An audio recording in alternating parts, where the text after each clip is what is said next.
opening statement, but we'll just open the floor to questions for our starting quarterbacks and all the basics. Are they treating you different since you're the starter? They meeting anybody? They're pushing me around a little bit, on my tail a little bit, yelling at me, getting me going. But at the same time, no, it's the same vibe we had all camp. But I know there's a little more eyes on me, and like I said, there's a lot of shoving around, get it going still. Players treating you the same? They definitely are.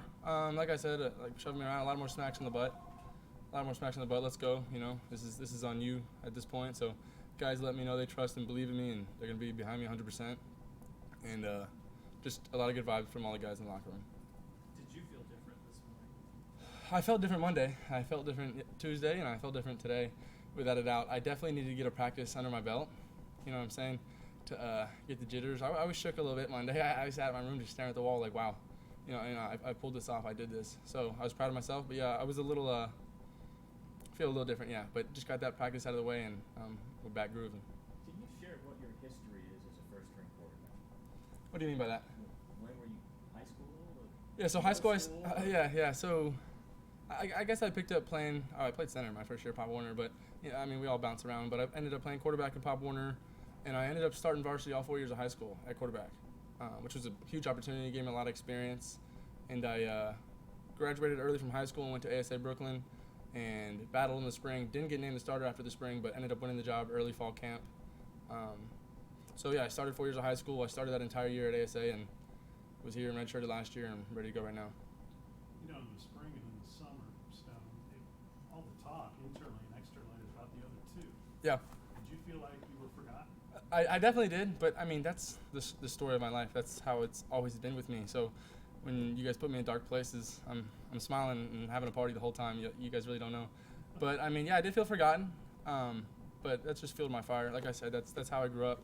Mom and pops, I make a lot of phone calls and stuff, and I got a big army back home to keep me up, and I usually don't get down ever. Did you stay quiet internally with everybody, or did you remind coaches, etc., hey, I'm here too? Yeah, absolutely. I did what I could, but I felt like sometimes I didn't have the right to be assertive, which is I was uncomfortable at times. I can't be the guy with the voice. I can't be the guy telling kids what to do and stuff, but at the same time I felt like they knew what I was capable of doing, and everyone's seen flashes, whether it's been for the whole year and a half I've been here. They've seen flashes, so I felt like people knew, and I just needed to put a stamp on it, and that's exactly what I did this fall camp.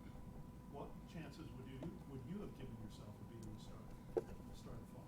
Coach asked me the other day, Monday, we were leaving the facilities, Coach Rowland, and he was walking out, and he's like, what are the percentage when you woke up this morning you thought we were going to get named starter? I said, that's a good question. I can come at you with a lot of different percentages, but I felt comfortable. I was at peace with what the decision was going to be, regardless. I felt like I laid it all on the line this fall camp and gave everybody every single drop of sweat I had and whatnot. So whatever the decision was going to be, I was going to be at peace with it and happy, and be able to pave the way, whatever situation it was going to be. This past spring was your second spring here, is that right? That's correct. Was that an advantage, knowing the system, or? I wouldn't say knowing the system, because I felt like after my first spring, I nailed the system down. I started to realize what the playbook and situation of what we were trying to do as an offense. But God, that first spring I was here, I might as well have left. It was a terrible spring, and that fall camp I did pretty well. But yeah, I was glad I was here to get it all out of the way, and all the jitters and all the, you don't know the routine going into spring and how practices are going to be. So I definitely do think it was an advantage, without a doubt. Are you a better quarterback since you had the back surgery? Honestly, yeah. I think I'm in full form right now. I think I'm in form. I think everything I'm doing is working. Every thought I have is correct. And right now, and I feel like, like I said, I'm in full form. I do think, honestly, that I'm the best quarterback I've been, which is how it should be. But at the same time, mentally, physically, I do think I am the best. Did you feel you were the best of the three as this went on? There were days where Correa had his day and Nick had his day. It bounced around, but I stayed positive. Positive energy and a positive attitude is really underrated. So we all had our days and whatnot, but I definitely felt comfortable and confident in myself strapping up the helmet every single day of camp. What was important to Blake during the process? He talked about emerging a lot, which made the decision tough, because like I said, we emerged every other day, each one of us. He wanted to see guys take control and the team come around one certain guy, and stuff off the field translate to stuff on the field as far as relationship and chemistry and whatnot, which we're all good at, and we all did as quarterbacks. But I think a lot of it was was off the field and not a lot of X's and O's, to be honest with you. Do you feel secure as the starter? Or do you feel like I don't think you should ever feel secure as a starter, but I'm happy right now, and I think the guys are behind me. I've had great conversations on Monday with a lot of the players. Seriously, it's been awesome. I'm as confident as I've ever been in my life, and I'm completely ready for this. What you do is visible to everybody as opposed to some of the line play and stuff like that. My eyes, I'm not a football guy, it looks like your strength is accuracy. Is that correct? 100%. I think that's the kind of player I am. I know my strengths and I know my weaknesses. I'm not going to chuck the ball 70 yards down the field. That's just not who I am. But I can put it on time and in the right spot for all the guys. And like I said, I've played to my strengths my whole career. And accuracy and anticipation is probably my two main ingredients to my game. But does that limit you in some way still? I mean, it does, but at the same time, okay, so let's say I'm throwing a go ball. I just got to let it out earlier. So no, I definitely work around it. I just play to my strengths. I don't think it weakens me at all. You know, you played behind two very different quarterbacks. Mhm.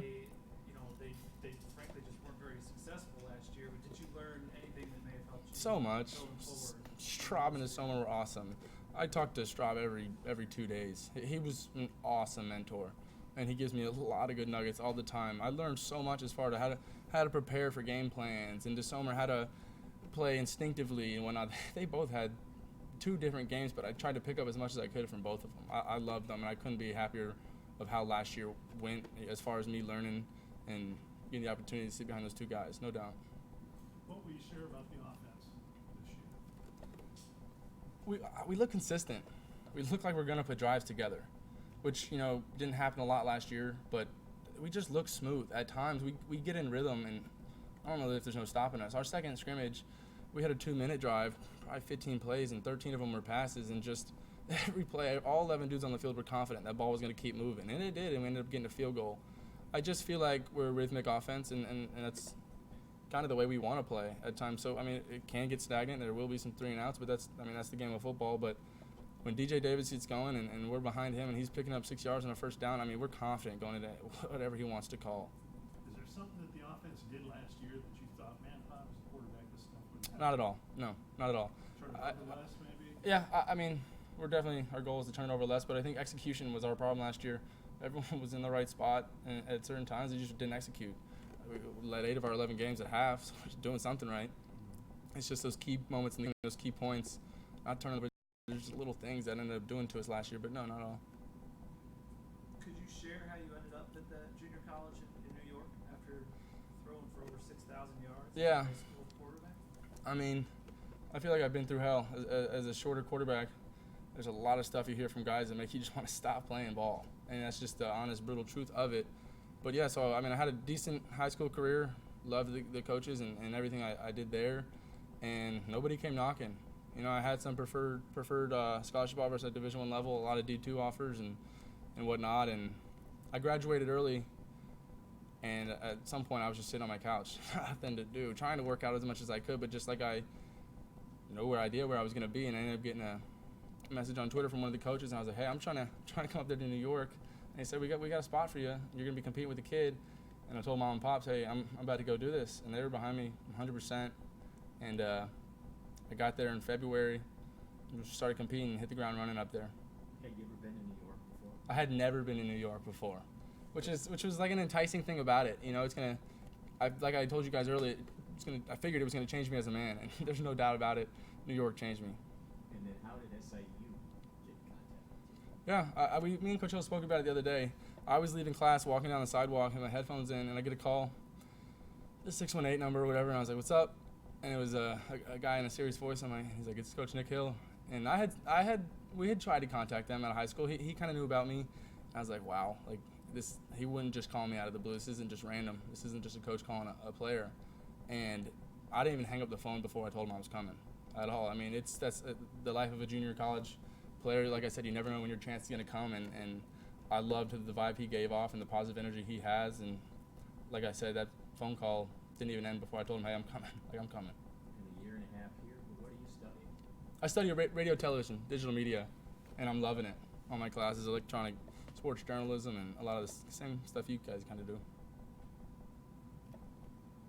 All right, anything I hope I'll be able to. You guys are awesome. Yeah, we'll take a quick break, and Coach Hill will be up just momentarily.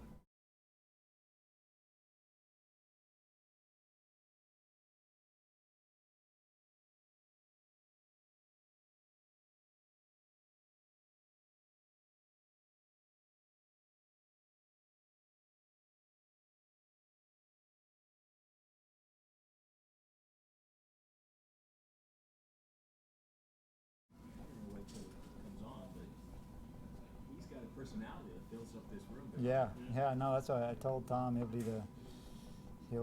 comes by it. Yeah, I mean he hopes one day to be, on the radio or doing sports television talk show. I mean he listens to all the, Sirius XM and podcasts, and he's been on like he did different thing. He interned when he was in high school for the ESPN Treasure Coast and did some work for them and stuff with minor league baseball, I think, and stuff. So I mean, he loves all.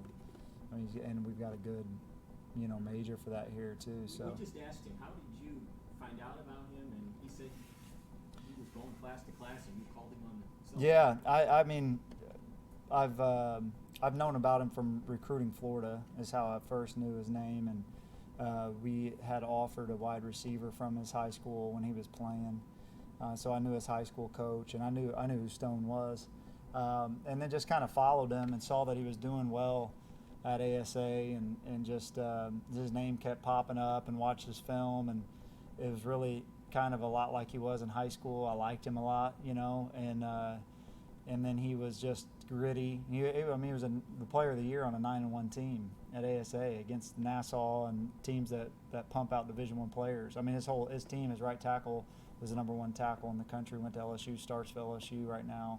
I mean, probably 10 Division I players on that team that went 9-1, and Stone was the player of the year. So he again, people kind of, well, it's Stone. He's shorter. He's accurate. He makes plays. So I called him, and he came here. He walked on for a spring, paid his own way, and earned it. I told him that he would earn it if did certain things through that spring and summer. He did that, and eventually put him on a scholarship last fall, and he's a joy to be around. I've said that before when he was a backup last year. I mean, if you've been around and ask about Stone, I mean, everybody enjoys having Stone around. What, all the talk, even from you, was about the other two. Mhm. Training camp start. What would you have given Stone's chances when camp started? Honestly, I don't even know a percentage. I think that we had some tough conversations at the end of the spring with me and Stone. Some honest, open conversations. He didn't feel like he had a real good opportunity. He was frustrated because of his back, and the doctors wouldn't let him go in those scrimmages, and he really wanted to go, lobbied with them, and felt like there's no way that I can even get in the race if you don't let me get in this scrimmage, because we went live on our quarterbacks in the spring, and Stone wasn't able to, so he didn't get any reps in the scrimmages. It was just like, I'm not getting a fair shake, and I told him honestly, you have to trust me, but we're going to give you an honest evaluation in fall camp. And those other two came, but he knew that. If you would ask him where are you coming at in fall camp, he would have said third, and I was honest with him about that. But really, from the first few practices, it was like each time we came off the field, it was like, man, Stone has put together a good practice, a good day, a good day, a good day. And just that consistency, I think, when you're going through your team and what this offense needs, and when that continued to come up, and then the scrimmages, and then really a couple of not just the scrimmages, because honestly we get a lot of off the script, what we call winning times, 2-minute opportunities, end of the half situations off the script. Stone played well all training camp, and we went into that Saturday practice at DuQuoin, and really had a situational practice. It wasn't a scrimmage, but it was a lot of situations, a lot of off the script, backed up, 2-minute, 4-minute, overtime, last 25 seconds of the game. all kinds of things, and Stone just consistently, put our offense in situations that were good and stayed away from trouble. And then, throughout training camp, you're never going to go just on statistics, but you have those statistics to kind of back up and see if those are aligning with what you're feeling. And Stone graded out the best. But it was close. It honestly was. It was tight, and it was close. And that's when I say that, I do feel like we have three quarterbacks that you could put out there and win games, but Stone's going to get the ball. And I'm excited for his opportunity and what he brings to our team. How secure is he? Will you have a quick look? No, I mean, Stone's our quarterback, and I've always believed in that. I think he knows that. You got to play well, especially when you got two good quarterbacks behind you. But, I mean, he'll be excited as anybody and confident as anybody right now, knowing that we're giving him the ball and the team is behind him. I mean, we got to go out and we got to win, and we got to play well at the quarterback position. And those other guys are ready to go if not. But Stone's our quarterback, and will continue to be our quarterback. Who's two? Right now, we continue to battle it out. Really, those two. That's a good and bad thing, I know, for them. But they've got to come and put together good practices. Right, Correa's got the most snaps with the twos today, but Nick has gotten quite a few reps. That's the thing as the season goes. Like I said, those guys those are tough conversations to have with your team, especially when guys do it the right way. And so, it's 48 hours later, and they came out, and both of them had good practices today and did their job, and they got to continue to do that, is put together good practices and be ready to go, and if their number's called. So was there one thing that you thought Stone did better than the other two, or you just felt most comfortable with him? Well, he doesn't look as good as the other guys. I'm just kidding. He at some point he's gonna have to cut the long hair though, because he has the receding hairline going, and it's gonna come off. Kind of like Joel, but he reminds me of, he's got a little Sambursky going with the haircut. Joel hung on to the long hair as long as he could. Stone's doing that right now. But yeah, what was your question? Felt good about the joke, didn't you? Exactly, especially with him walking by, because we have that conversation a lot. Well, was there really anything, that you thought Stone did that the other two didn't, or you just felt the most comfortable? Yeah, I think like I've been saying, the consistency part, and that's what you need from your quarterback. Not that the other two weren't, but we just felt like Stone's consistency. I think you guys have alluded to it. I think the number one attribute of a quarterback, you got to be a winner. But if you're just talking about physical traits, accuracy is a big deal, and number one in my book. You can have a strong arm. Stone has a strong enough arm to make all the throws. Our playbook doesn't really change. If you have an offense that if you see out there, or you have one that you have enough time without Mac protecting and having two-man routes where you're pushing the ball 55, 60 yards down the field and throwing bombs every play, I don't see that offense. I don't see it in the NFL. I don't see it in college. You got to get the ball out of your hands. You can't take sacks. You got to know where your checkdowns are. You got to be efficient, and you got to be accurate. On third down, a lot of times the ball moves when you got to be an accurate quarterback, because a lot of times on third and medium, they're gonna challenge you.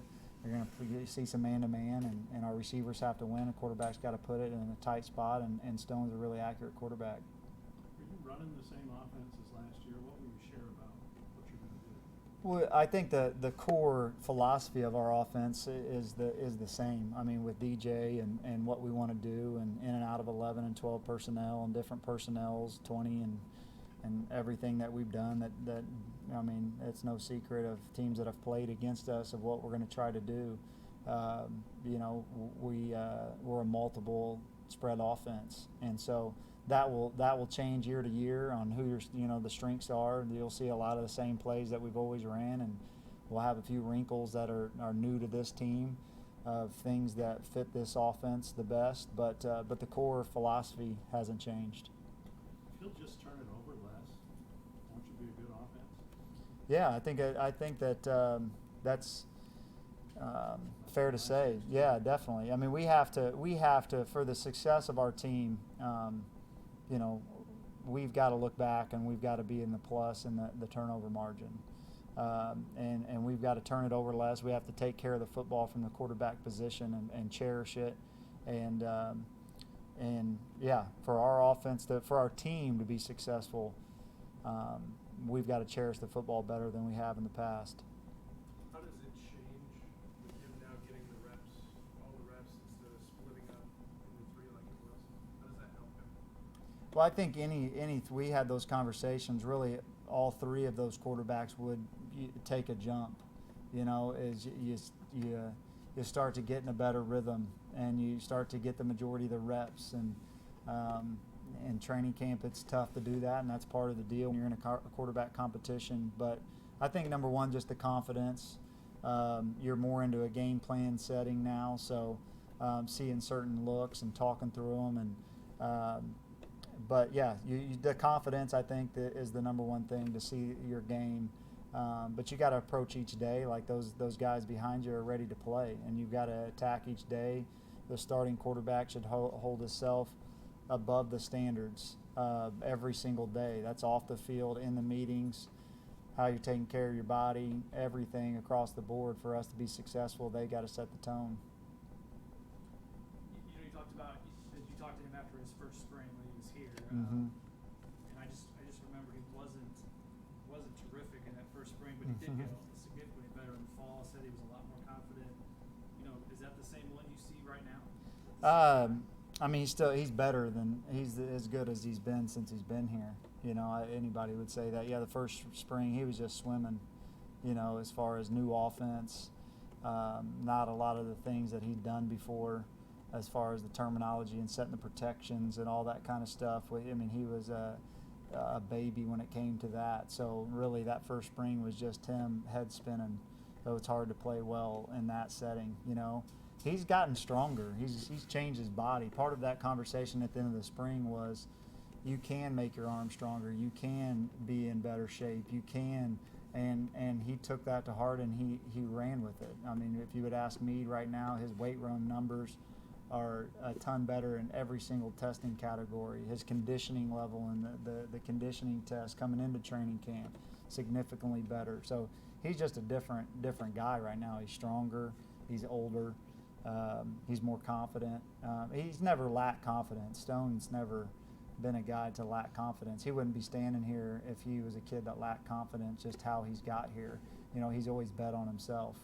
And now he's here, and you know, if I didn't feel good, I wouldn't have chose him to go out there with the ball and an important year with all and you know, your quarterback, you don't just take it lightly. I mean, we put a lot of thought in this, and if we didn't believe in him, he wouldn't be getting the start. As a guy that played the game and was tall, what's it like for you to coach a small quarterback? I don't think much different. You know, I can't say that I've been back there. One thing with coaching quarterbacks and you've stood back there is sometimes when you're coached by someone that's not, sometimes you're like, you don't know what it's like to be back here in the AA gap blitz, and you know what I mean. I know I missed him, but you didn't. Bryce Notre is breathing down my neck right here, you know, and you kind of have a little bit of feel like I know what you're feeling there. I know what you're seeing. I know that guy got in that window. You couldn't see him, so you understand the position and all of that kind of stuff. But you know, as far as like what they're seeing, I haven't really coached them any different, you know. I think the game has spread out, and you see that now with shorter quarterbacks being really successful in the National Football League, where the linemen are much bigger and the tackles are much bigger, and so I mean, I guess that, you know, the evolution of the spread offense has definitely helped those guys out. You know, whenever it was all under center and straight back, and the pocket was always a 7-step drop or 5-step drop, and right there you had to have a taller pro-style quarterback so you could get the ball over the field, down the field, on the perimeter. But now when you're in the shotgun, like you know, 75% of the time Stone will still get up under center. the ball on the edges and the throws, and like I've said before, kind of with Nick Baker as well, is they don't know any different. So they've always been, you know, you hear Kyler Murray talk about that, and Drew Brees is like, I don't know any other windows or angles to throw the football. That's how it's been my whole life. And I heard Stone say this. He does do a good job of knowing his game, knowing his strengths and weaknesses. Where I see so many younger quarterbacks try to be someone else, or try to make a throw that maybe you don't need to make. You know, he understands the game and what he's good at, what he's not good at, and so many quarterbacks make a lot of mistakes because they try doing things that they shouldn't be trying to make. And 75% of the plays will be under center. Are you willing to share one running back a lot of the time, too? I mean, DJ Davis, our starting running back, you know, and he's earned that, and phenomenal player, you know. So we got to keep him healthy though, and it's a long season. And we've talked about the running backs. We feel good going into week 1 with the depth of our running back room. And as the season goes, we're not going to know what room's going to, you know, depth is going to be tested. Might be multiple of them with injuries or whatever happens. You know, I've learned that as the season goes, you got to have your team prepared. But we have good depth at running back right now. But DJ is the one that leads the way. What I meant was, will there be 2 on the field at the same Oh, time? yeah. I mean, we'll base our offense out of a one back, you know, 11 or 12 personnel, and but there'll be multiple times that you'll have a couple backs out there. Obviously, it comes down to production, but his personality, obviously different from the 2 that were in the room last year. How does that translate to this year's team, and I guess really how you see guys rallying around that? He's just very an engaging dude. Yeah, he is, and that's what I've said. You guys will enjoy, you know, having Stone and getting to know him and interviewing him. I think that went into some of the decision too, is that you know, Stone has a great pulse of the team, and the team, he's a guy that the team kind of rallies behind and sees. And yeah, I would say down there, that's the one thing about this quarterback competition. None of them were really politicking for the job and never got to that point. We addressed that early, and that if that's not going to help you, you know. So, but and I think all 3 of them had the respect of their teammates for sure. But like you said, Stone has a good presence about himself and a confidence presence that he's a good teammate, and his teammates have seen him be a good teammate in a backup role, in every role, and signal plays, and go through back surgery and come out and all that kind of stuff. I mean, Stone can relate to a lot of guys on the team. I mean, from his teammates in Brooklyn, you know, and that's how we got Nate Pierre, you know, the lineman from ASA, and you know, all you could talk about was how, you know, cool Stone is, you know, and from all different walks of life, Stone has a good relationship with everybody. Going back to the offense real quick, Nick, you know, it's easy to fall in love with DJ and giving him the ball as much as you can, but how do you not overuse him? I mean, you have a long season, and you've got to feel good about your depth, but it's also his last year. Yeah. And you got to feel he's one of your best big play threats. Yeah, no, we'll use him as much as we can. I mean, that's no secret, but we'll have different ways to get different people to football, and but yeah, I mean, he's our starting running back, so he's going to take the bulk of the snaps, and we'll use those other guys, and because they've earned those snaps too, and it's our job to kind of move him around and get him some touches. Anything else? All right. Thank you, Coach. All right. Coach.